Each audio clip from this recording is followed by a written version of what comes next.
question. From IG, can you run again in your current district?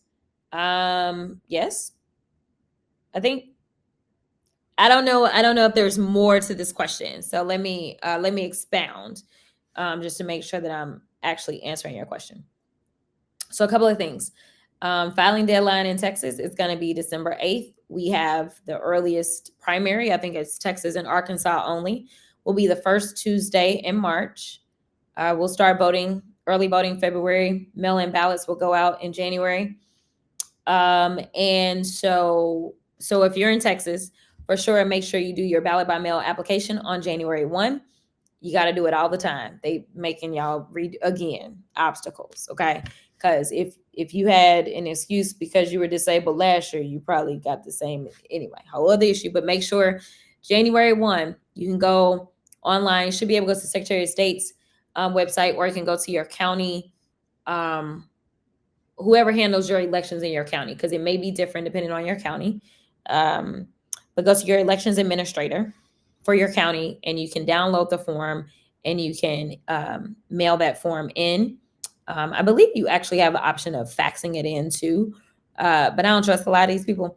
So I say mail it in and make sure you request a return receipt, so that there's no questions about whether or not you sent it in. But yeah, do your ballot by mail applications. So there's an interesting law that says you can run for the U.S. Senate as well as president at the same time, on the same ballot.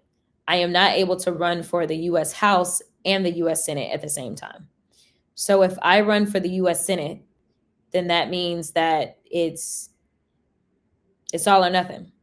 I either come back to D.C. as a U.S. Senator, or I'm not back in D.C. That's what that would mean.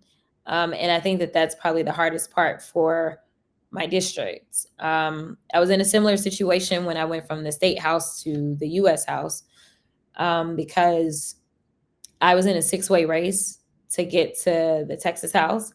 I made it in, and then I had to jump into a 10-way race. And so there definitely were constituents that were very concerned, because they really did like me as their state representative, but they really did want me as like their U.S. representative, but they were concerned. But we made it. We made it through.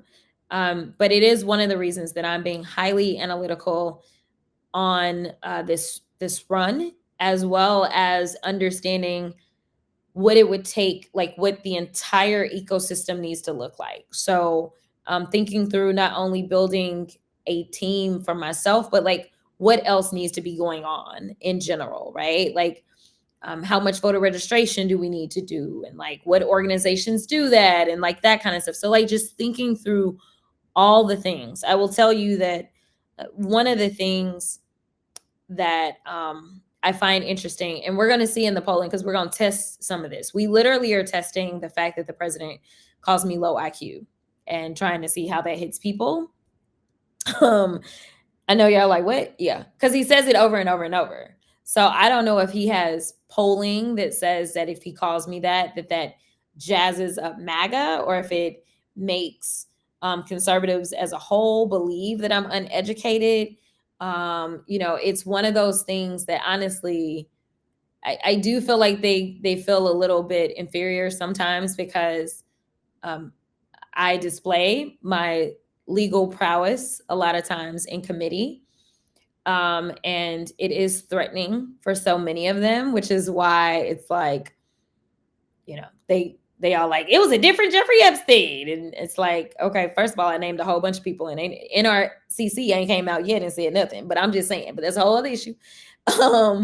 So, again, I've got to think long and hard, because I can tell you for sure my district doesn't want to lose me. And frankly, there are a lot of people out of my district that are scared of losing my voice in this moment.